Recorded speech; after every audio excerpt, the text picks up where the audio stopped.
Hello, everyone. My name is Kelly Covert, and I am here with second horn Andrew Symington, and we are treating you to another At Home with Symphoria on Concert Week. Andrew, welcome. How are you? I'm doing well, thank you. Excellent. How excited are you to be playing a concert this week? Oh, that's such a good point. Any concert at all, yeah. Very excited. Particularly Beethoven 7 is a great piece. All the Beethoven symphonies are wonderful, but I would say 7 is one of my favorites. So very glad that that we're playing a full orchestra concert is very exciting. Yeah, it's a really big deal, and I'm like kind of nervous. Are you nervous at all?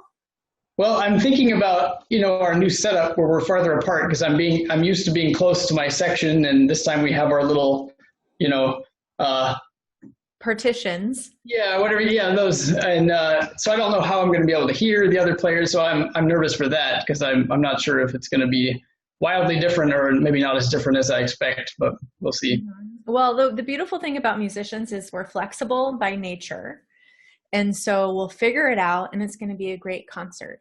So as I was pulling together ideas for people to interview for this week, particularly this special Beethoven concert, you reached out and said, I really want to talk about Beethoven 7.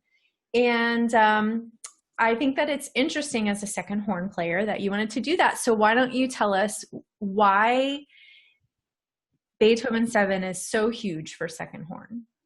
Sure. Well, as I mentioned a moment ago, Beethoven, all the symphonies are great, and particularly as a horn player, we're excited anytime Beethoven is on the schedule. He's one of the composers that first really gave us a lot of meaty parts to play. But the seventh is very, very high up there. The first and last movement really have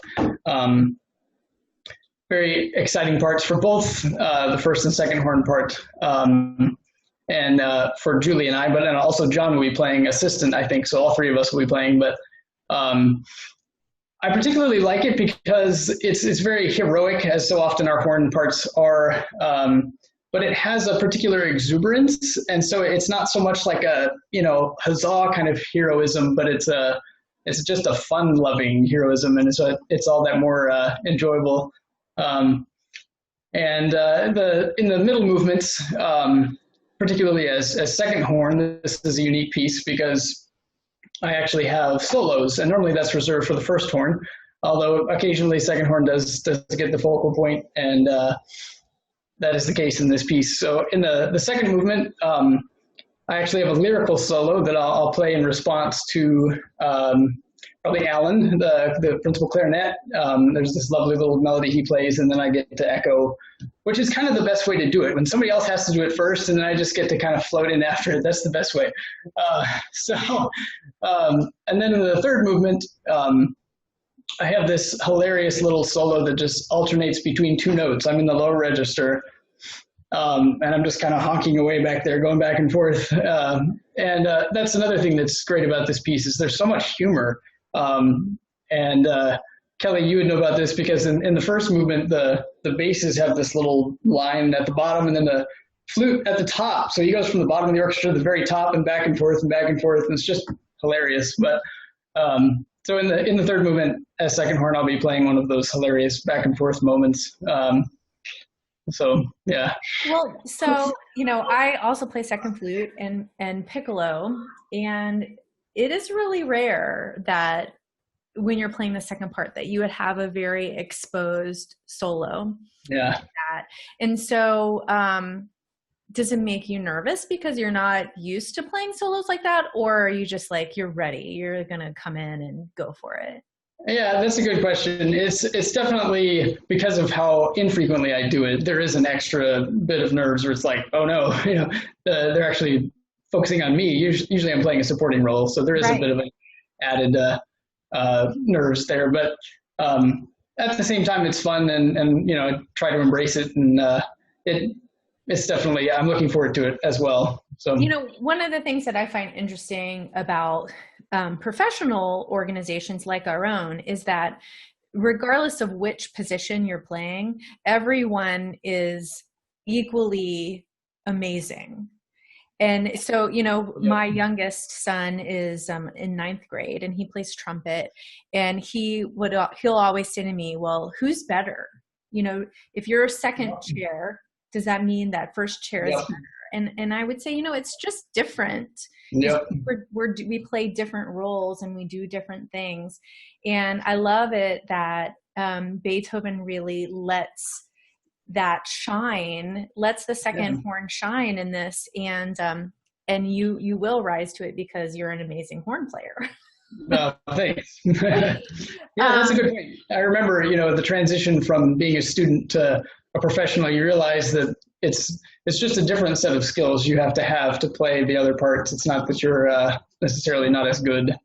Right. It's just that the role is different, and you're doing different kinds of things that are just as important. And I find that I enjoy playing second more because I get to like blend in and become a part of that texture. And you don't get as much chance to do that when you're playing principal, because you have to set the tone, so to speak. Right. So I love that. And then looking forward, we also have some back-to-back weeks of concerts. And are you looking forward to John Williams as well? Of course, yes. And it's funny because the John Williams concert provides a really almost antithetic sort of set of skills as a second horn player. There's much more of we're just all of us, all four horns are going to be playing the same melody, and it's probably going to be high, whereas usually I'm playing lower, and so I kind of have to be ready to totally switch. But yeah, that's also a great. John Williams writes great melodies for horn, and we always look forward to that. Yeah. It's funny though, because I find sometimes brass players, they pretend like they don't like it. But I think I know what you're saying. Yeah. They do. Oh, yeah, because it's sort of like popular music meets classical music, sort of. I mean, and it almost feels like it's too melodic. It doesn't feel. I don't know. There's just something about it that, I think maybe we're like ashamed that we like it so much. Which no shame here. No shame. Well, what is so fascinating to me, going back to Beethoven. We're celebrating 250 years of his birth this year. So we have lots of Beethoven. And you mentioned that he was the first composer that really had meaty horn parts. And so really you can see that Beethoven set the stage for John Williams in that regard. True. Right? Yeah, absolutely. I mean, if we didn't have Beethoven, we wouldn't have, Star Wars. Right. Yep. So it just all goes back to Beethoven, right? Yep. Well, Andrew, thank you so much for hanging out with us at home. And absolutely. I will just say for all of you who are wondering what that big T on the back of his wall is, we had this conversation because I recognized it because I went to the University of Georgia, which is a rival to the University of Tennessee, which that is from. Yep. And why do you have that on your wall? Well, I have that on my wall because I grew up in Knoxville, a big Vols fan, so I love Tennessee. But I don't hold it against Kelly that she went to Georgia, that she's a Georgia fan. I was just about to say I won't hold it against you. Okay, well, good. So we'll agree to disagree on who has the best football team for now. Yep. And, what we will agree on is that the Beethoven concert on September 26th is going to be nothing short of amazing. We are so excited for all of you to join us. Don't miss out. Make sure you get your streaming tickets, as this concert will be streamed and there will be no live in-person audiences, but you can rest assured that it is going to be an experience worthy of the name Symphoria. And you can get tickets at experiencesymphoria.org, or you can give our box office a call at 315-299-5598. And we will see all of you at the concert on Saturday night. Thanks, Andrew. You're welcome.